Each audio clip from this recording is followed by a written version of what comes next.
সে আমার কাছে সারেন্ডার করে, সে তার কপালটা আমার কুদরতি পায়ে ঠেকায়া কয় সুবহানা রাব্বিয়াল আ'লা। আমার রব তিনি তো পবিত্র, তিনি তো অনেক মহান। আল্লাহু আকবার বলেন। बुजुर्गी की नहीं हमको जरूरत, बुजुर्गी की नहीं हमको जरूरत, গোলাম अपना बना हमको खुदाया।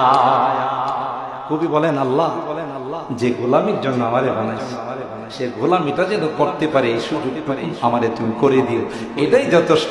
পয়গম্বর সারা রাত দাঁড়িয়ে ইবাদত করে, আল্লাহর গোলামি করে। সাহাবায়ে কেরাম বললেন ইয়া রাসূলুল্লাহ কাদ গফারাল্লাহু লাকা মা তাকদ্দামা মিন যামবিকা ওয়া মা তাআখার। আল্লাহ পাক আপনার আগের পিছনে সব গুনাহ মাফ করে দিয়েছে, আপনি কেন লং টানেন? নামাজে দাঁড়িয়ে পাও মুবারক খুলে ফেলেন, খুলে যায়, এত কষ্ট করেন। আল্লাহ না আপনার সব মাফ করে দিয়েছে। পয়গম্বর জবাব দেয়া ফালা আকুনা আবদান শাকুরা। আল্লাহ পাক যে আমাকে ক্ষমা করে দিয়েছেন, আল্লাহ পাক যে আমাকে মাফ করে দিয়েছেন, এটার শুকরিয়ার জন্যই তো আমি সারা রাত আল্লাহর দরবারে পড়ে থাকি।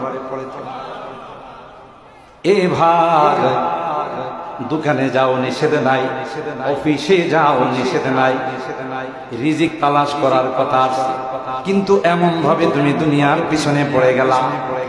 মালিক ডাকে রে 20টা মিনিট আমাকে দিয়ে যাও, তুমি বলো না না 20 মিনিট দেওয়ার মতো সুযোগ না।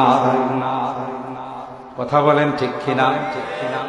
কেন তুমি যখন 8 মাস 10 মাস মা পেটে ছিলা, তোমার খানা কে সরবরাহ করেছিল? জোরে বলেন কে? তোমার বাবা, তোমার দাদা, তোমার কোন আত্মীয় স্বজন নামি দামি কোন হোটেল রেস্তোরাঁ থেকে তোমার খাবার সরবরাহ করে নাই? আল্লাহ ডাক দিয়া ওখানে যে আল্লাহ তোমার খানার ব্যবস্থা করছেন, সেই আল্লাহ কি দুনিয়াতে যাওয়ার পর ব্যবস্থা করবেন না? এ গোলাম, তুই দুনিয়াতে যাবে, ভাত খাইতে পারবি না, কোন শক্ত খাবার গ্রহণ করতে পারবি না। সেজন্য আল্লাহ ডাক দেয়া করে, গোলাম আমি তো তোর মার বুকের মধ্যে তোর খাবার আগে রেডি করে রাখছি। ঠিক কিনা বলেন?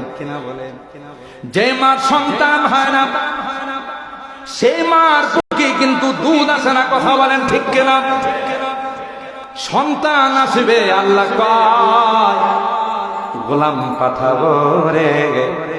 সেজন্য গোলামের খাবার যাওয়ার আগে আমি আল্লাহ তার মার বুকের মধ্যে রিজার্ভ করে রাখলাম।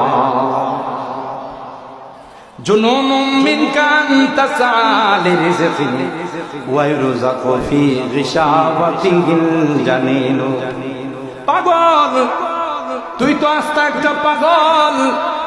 সকালে যাস, রাত 12টা 1টায় তুই বাসায় ফেরত আসো। মাঝখানে মালিককে 2টা সিজদা দেওয়ার সময় লাগে। তোর মতো পাগল পৃথিবীর মধ্যে আর কেউ নাই। এই জন্যই আল্লাহ সূরা আর রহমানের মধ্যে বারবার বিভিন্ন নিয়ামতের কথা বলে। আল্লাহ বলেন ফাবি আই আলা রাব্বিকুমা তুকাদ্দিবান। এ গোলাম, তুই বল মালিকের কোন নিয়ামতটাকে তুই অস্বীকার করতে পারবে? আল্লাহু আকবার বলেন। ফাবি আই আলা রাব্বিকুমা তুকাদ্দিবান।